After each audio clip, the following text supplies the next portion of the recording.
Hi, this is Ron Nutter with another edition of Tech Bites with Ron Nutter product reviews.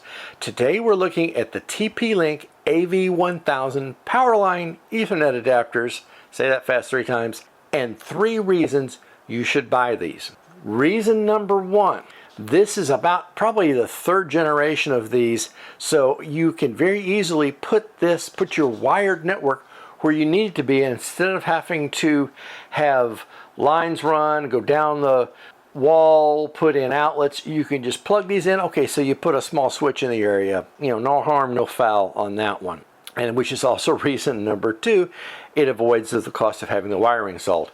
And even with the cost of copper at this point, it's the labor that's really gonna make this expensive. So going to one of these is going to make it easy. And one of the things you need to do, and it highlights this in the manual, but it doesn't really go into why, you need to plug these directly into the wall. Otherwise, they're either not going to work or you will get reduced speed. The challenge there is that the electronics in most of the power strips or surge protector strips actually will filter out some of the signaling this needs to do.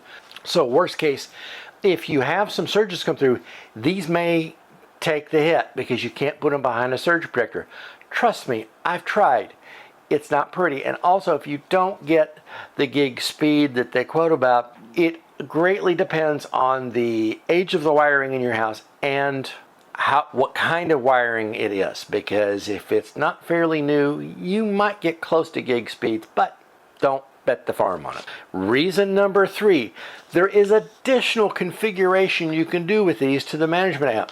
Out of the gate, these are paired as a set, so they'll come up and immediately establish a link, or within 15-30 seconds. If you want to add a 3rd one, this is where you have to go through a pairing process, because there's an encryption key in these that makes sure that somebody else just can't plug an adapter.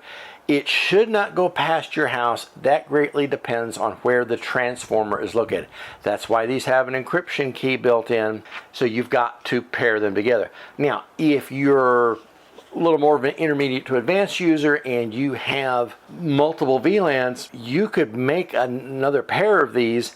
They would not see the others. Well, they would see them, but they wouldn't be able to interact with them. So you could port VLANs out very easily. And if you want to get into setting up on a trunked interface and doing that, okay, that's beyond the scope of this, but you see where this is going.